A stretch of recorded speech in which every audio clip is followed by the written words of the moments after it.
This is a training video on how to put on the home sleep testing equipment using the MediByte system.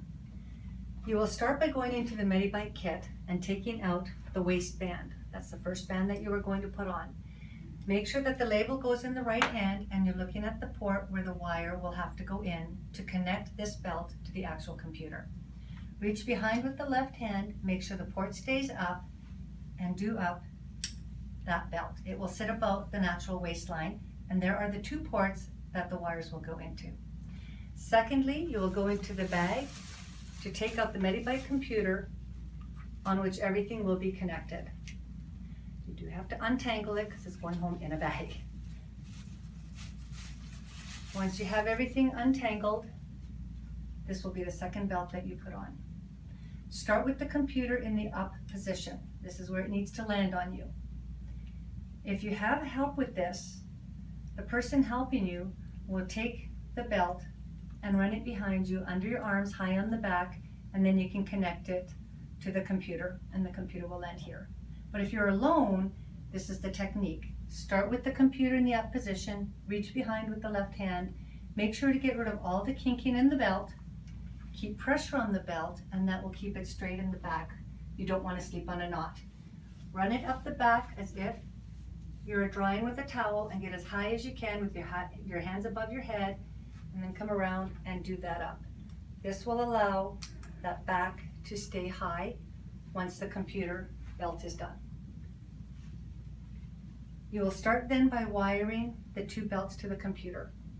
Find the wire whose partner is already in the belt because it will be sent home this way.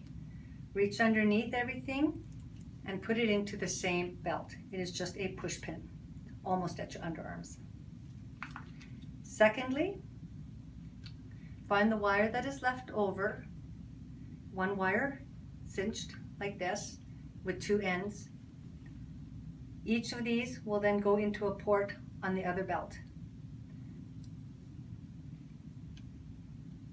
Again, they're just push pins and there is no left-right. The wire can go either way in terms of these ports being put into the belt.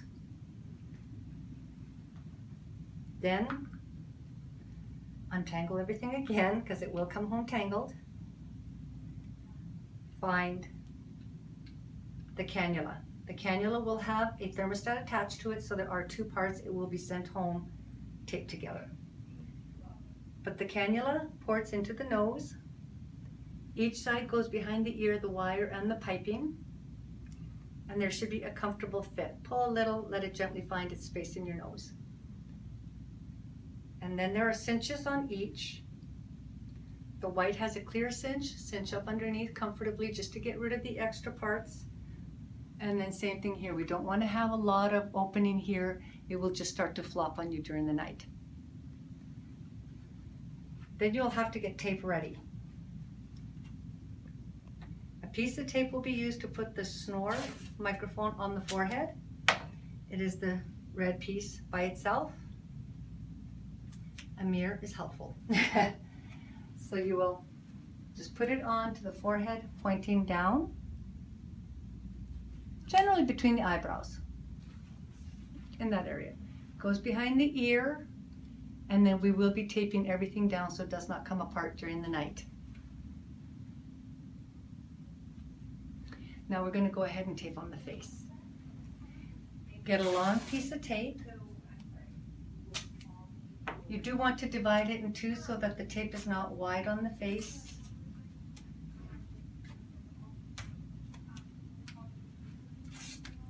It needs to be long so that you're doubling up the tape on the nose area or the T-zone.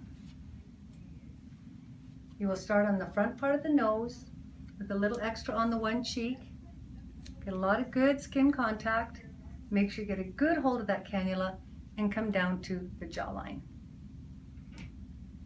We don't tend to sweat here as much. Then be sure to tape underneath the ear so that nothing comes off during the night. And a mirror is definitely helpful.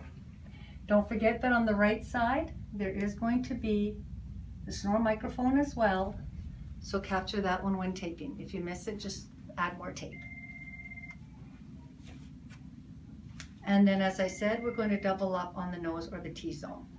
So put the tape on the nose on top of the previous tape. Make sure there's a good hold of that cannula with the tape, and then again come down to the jawline. Now make sure to tape the other side so that nothing falls out from behind the ear.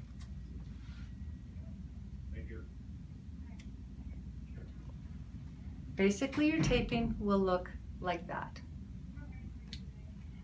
And now what you're going to do is you need to put on the SpO2 monitor, which is looking at your pulse and blood oxygen all night.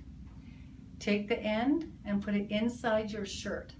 Preferably, you're going to be sleeping with at least a t-shirt length sleeve. It will help. Make sure that when you put the SpO2 monitor on, the wire is on top. Generally, middle finger, index finger are fine. Take only what's needed down your arm, and the extra, again very long, can be tucked into the belt so that it's not flopping around and causing discomfort during the night. A lot of taping needs to be done. If this does fall off, the study will fail. I recommend, once again, splitting the tape in two. It's easier to put the tape on the finger that way, especially if you're alone. Make sure to get a lot of tape on the finger, not too tight that you're restricting blood flow, but enough that that is not going to fall off during the night. It is made of rubber. It will get caught in bedding or pillows and come off during the night as you move around. So several rounds of tape to prevent it from turning or coming off. Then also add tape on the back of the hand.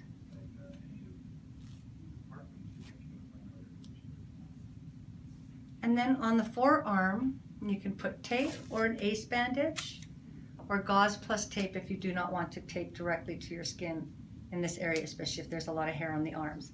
This is to secure it and make it more comfortable in this area here. Often patients would like to put a piece of tape inside here as well, inside their shirt, to keep the wire from moving around as they're sleeping. They may find that uncomfortable. Definitely this much tape is needed, and it is all described in the directions that are sent home. So in essence, you need to look like the man on the directions that are sent home. Make sure that you look on the inside, look at all the handwritten notations. It will reduce that risk of failure.